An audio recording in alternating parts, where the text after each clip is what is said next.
सीमा पर एक बार फिर सेना के कदमों की गूंज सुनाई दे रही है। क्या एक बार फिर से तनाव बढ़ने वाला है? दरअसल पूर्वी लद्दाख में भारत और चीन की सेनाओं के बीच एक बार फिर गतिविधियां तेज हो गई है। पिछले 72 घंटों में दोनों तरफ अतिरिक्त सैन्य बल तैनात किए गए हैं। रक्षा मंत्रालय ने आज उच्च स्तरीय बैठक बुलाई है। यह 2020 के गलवाना संघर्ष के बाद सबसे बड़ी हलचल है, जिससे पूरे देश की सुरक्षा व्यवस्था हाई अलर्ट पर आ गई है।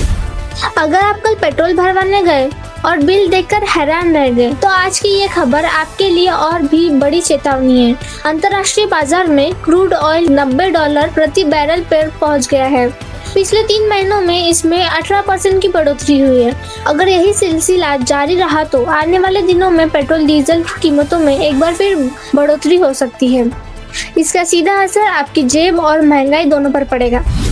अगर आज आपने एक छोटा सा काम नहीं किया तो कल आपका बड़ा काम रुक सकता है। आरटीआर फाइल करना हो या बैंक का काम, आयकर विभाग ने आधार को पैन से लिंक करने के लिए आज आखिरी तारीख तय की है। अगर आपने आज तक यह काम नहीं किया तो 1 अगस्त से आपका पैन निष्क्रिय हो सकता है। इसका मतलब है कि आपके बैंक ट्रांजैक्शन, शेयर मार्केट की डील्स और आईटीआर रिटर्न जैसे काम बंद हो सकते हैं। फटाफट ऑनलाइन लिंक करें, जेब में पैसा हो या ना हो। यूपीआई के इन नए नियम ने हर आदमी की बैंकिंग लिमिट को चौंका दिया है। आरबीआई ने यूपीआई ट्रांजैक्शन को लेकर बड़ी राहत दी है। अब आप एक दिन में 5 लाख रुपए तक यूपीआई के जरिए ट्रांसफर कर सकेंगे। पहले यह सीमा महज 2 लाख रुपए थी। यह नई व्यवस्था 1 अगस्त से लागू होगी, जिससे बड़ी खरीदारी और कारोबार करने वालों को काफी सहूलियत होगी। बेरोजगारी की चिंता खत्म करने के लिए सरकार ने आज 3 बड़ी भर्तियों का तोहफा दिया है। क्या आपका फॉर्म तैयार है? केंद्र सरकार ने यूपीएससी, एसएससी और बैंकों में नई भर्तियों की घोषणा की है। यूपीएससी में 800, एसएससी में 2000 और बैंकों में 5000 क्लर्क्स और पीओ के पद निकाले हैं। आवेदन की प्रक्रिया आज से शुरू हो गई है और अंतिम तारीख अगस्त 2026 से। युवाओं के लिए यह सुनहरा मौका है। जल्द से जल्द फॉर्म भरें। बाहर निकलते ही चक्कर और पेट में मरोड़, यह सिर्फ गर्मी नहीं है, यह एक बीमारी का अलर्ट है। गर्मी और उमस ने पूरे देश की सेहत बिगाड़ दी है। डायरिया, टाइफाइड और वायरल बुखार के मामले तेजी से बढ़ रहे हैं। केंद्रीय स्वास्थ्य विभाग ने एडवाइजरी जारी कर सावधानी बरतने को कहा है। डॉक्टरों की सलाह है कि पानी उबालकर पिए और बाहर का खाना खाने से बचें। खासकर बच्चों और बुजुर्गों को विशेष ध्यान देने की जरूरत है।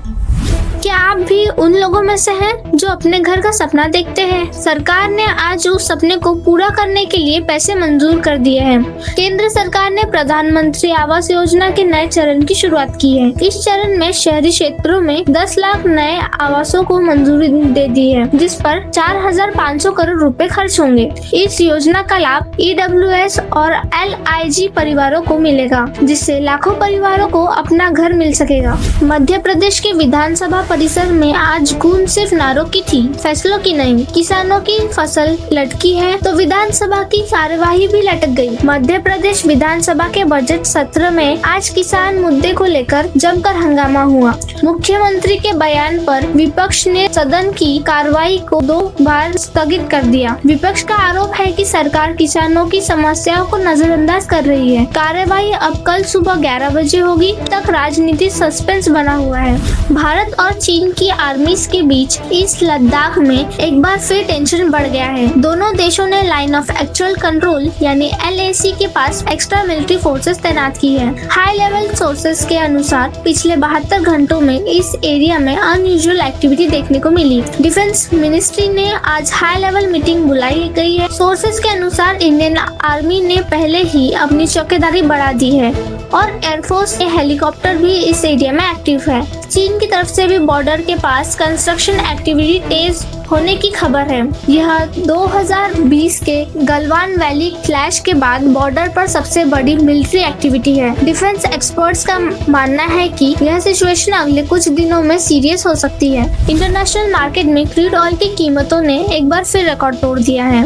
आज ब्रेंट क्रूड $90 पर बैरल के पार हो चुका है। पिछले 3 महीनों में यह 18% बढ़ चुका है। इसका सीधा असर इंडियन इकोनॉमी पर पड़ेगा। पेट्रोलियम मिनिस्ट्री के सोर्सेस के अनुसार अगर यह सिचुएशन सिचुएशन जारी रही तो पेट्रोल और डीजल की कीमतों में बढ़ोतरी हो सकती है। एक्सपर्ट्स का अनुमान है कि इससे देश में इन्फ्लेशन रेट पर भी प्रेशर बढ़ेगा। रिजर्व बैंक को अब इन्फ्लेशन कंट्रोल करने के लिए कड़े कदम उठाने पड़ सकते हैं। गवर्नमेंट भी इस सिचुएशन से निपटने के लिए स्ट्रेटजी बना रही है। सुप्रीम कोर्ट ने रिजर्वेशन को लेकर आज एक बड़ी टिप्पणी की है। कोर्ट ने कहा कि रिजर्वेशन पर 50% की लिमिट की फिर से रिव्यू होनी चाहिए। यह टिप्पणी ओबीसी और ईडब्ल्यूएस रिजर्वेशन से जुड़े एक केस की हेयरिंग के दौरान आई। चीफ जस्टिस ने कहा कि 1992 के इंदिरा स्वामी केस में दी गई लिमिट को आज के सोशल कंडीशन के अनुसार देखना होगा। कोर्ट ने इस मामले को कॉन्स्टिट्यूशन बेंच को भेजने का निर्देश दिया है। यह डिसीजन देश भर में रिजर्वेशन पॉलिसी पर एक नई बहस शुरू कर सकता है। एजुकेशन और जॉब्स के क्षेत्रों में इसका बड़ा असर होगा। महाराष्ट्र में भारी बारिश का कहर जारी है। पिछले 24 घंटों में राज्य के 7 जिले में रिकॉर्ड बारिश दर्ज की गई है। मुंबई, ठाणे और पुणे में फ्लड जैसे हालात बन गए हैं। अब तक 8 लोगों की मौत की खबर आई है। सैकड़ों लोगों को रिलीफ कैंप में शिफ्ट किया गया है। मेट्रोलॉजिकल डिपार्टमेंट ने मुंबई और आसपास के एरियाज में रेड अलर्ट जारी किया है। रेस्क्यू और रिलीफ काम जारी है। चीफ मिनिस्टर ने सिचुएशन की रिव्यू की और एडमिनिस्ट्रेशन को हाई अलर्ट पर रहने के निर्देश दिए हैं। स्कूल्स को बंद करने का ऑर्डर भी जारी किया गया है। यूनिवर्सिटी ग्रांट्स कमीशन यानी यूजीसी ने आज 2026-27 एकेडमिक सेशन के लिए नया कैलेंडर जारी किया है। नया सेशन 1 अगस्त 2026 से शुरू होगा। एग्जाम मई और जून 2027 में होगी। यूजीसी ने सभी यूनिवर्सिटीज को और कॉलेजेस को इसका पालन करने के निर्देश जारी किए हैं। यह फैसला नेशनल एजुकेशन पॉलिसी 2020 यानी NEP के तहत ली गई है। नए एकेडमिक कैलेंडर में सेमेस्टर और एग्जाम्स के बीच पर्याप्त समय रखा गया है ताकि स्टूडेंट्स को पढ़ाई के लिए पूरा वक्त मिल सके। सेंट्रल गवर्नमेंट ने प्रधानमंत्री आवास योजना के नए फेज की आज घोषणा की है। इस फेज में शहरी क्षेत्रों में 10 लाख नए घरों को मंजूरी दी गई है। इन पर 4,500 करोड़ रुपए से ज्यादा का इन्वेस्टमेंट होगा। इस स्कीम का फायदा मुख्य रूप से EWS यानी इकोनॉमिकली वीकर सेक्शन और LIG यानी लोअर इकोनॉमिक ग्रुप फैमिलीज को मिलेगा। हाउसिंग मिनिस्ट्री के अनुसार सभी कंस्ट्रक्शन 31 मार्च 2027 तक पूरे करने के टारगेट है। यह गवर्नमेंट की हर घर को आवास की इनिशिएटिव का हिस्सा है। देश के कई स्टेट्स में भीषण गर्मी और ह्यूमिडिटी का प्रकोप जारी है। इसका सीधा असर लोगों की हेल्थ पर पड़ रहा है। डायरिया, टाइफाइड और वायरल फीवर के केसेस में तेजी से बढ़ोतरी हुई है। सेंट्रल हेल्थ डिपार्टमेंट ने इस बारे में नेशनल एडवाइजरी जारी की है। लोगों को सलाह दी गई है कि पानी उबालकर पिए और बाहर का खाना खाने से बचे। बच्चों और बुजुर्गों का विशेष ध्यान रखने की सलाह दी गई है। हॉस्पिटल्स में पेशेंट की संख्या बढ़ने लगी है। हेल्थ डिपार्टमेंट ने सभी स्टेट्स को तैयार रहने के निर्देश दिए हैं। रिजर्व बैंक ऑफ इंडिया यानी RBI ने डिजिटल पेमेंट्स को बढ़ावा देने के लिए आज बड़ा फैसला किया है। UPI के जरिए होने वाले डेली ट्रांजैक्शंस की लिमिट 2 लाख रुपए से बढ़ाकर 5 लाख रुपए कर दी गई है। इसके अलावा RBI ने कुछ पेमेंट बैंक्स पर लगाए गए रेस्ट्रिक्शंस को हटाने की घोषणा की है। यह नई व्यवस्था 1 अगस्त 2026 से लागू होगी। इससे डिजिटल पेमेंट्स को और बढ़ावा मिलेगा और लोगों को बड़े ट्रांजैक्शन करने में आसानी होगी। अमेरिकन सेंट्रल बैंक यानी फेडरल रिजर्व ने आज इंटरेस्ट रेट्स को लेकर बड़ा सिग्नल दिया है। फेड ने इंडिकेट किया है कि वह सितंबर 2026 तक इंटरेस्ट रेट्स में कटौती कर सकता है। इस खबर के बाद दुनिया भर के स्टॉक मार्केट में तेजी देखी गई है। इंडियन मार्केट पर भी इसका पॉजिटिव असर पड़ा है। इन्वेस्टर्स के लिए यह बड़ी राहत मानी जा रही है। एक्सपर्ट्स का मानना है कि इस फैसले से फॉरेन इन्वेस्टमेंट बढ़ेगा और रुपये मजबूत होगा। मध्य प्रदेश असेंबली में आज बजट सेशन के पहले दिन जोरदार हंगामा हुआ। किसानों के मुद्दे पर चीफ मिनिस्टर के एक बयान के बाद अपोजिशन पार्टीज ने जमकर हंगामा किया। असेंबली सेशन को 2 बार स्थगित करना पड़ा। अपोजिशन का आरोप है कि गवर्नमेंट किसानों के मुद्दों को सीरियस नहीं ले रही है। गवर्नमेंट ने इन आरोपों को खारिज किया है। सेशन की कार्रवाई अब कल सुबह 11 बजे फिर शुरू होगी। इंडिया और यूनाइटेड अरब एमिरेट्स यानी UAE के बीच आज नई दिल्ली में ट्रेड डील को लेकर हाई लेवल बातचीत हुई। दोनों देशों के रिप्रेजेंटेटिव्स ने पिछले 2 साल में हुए $120 बिलियन के बायलैटरल ट्रेड की रिव्यू की।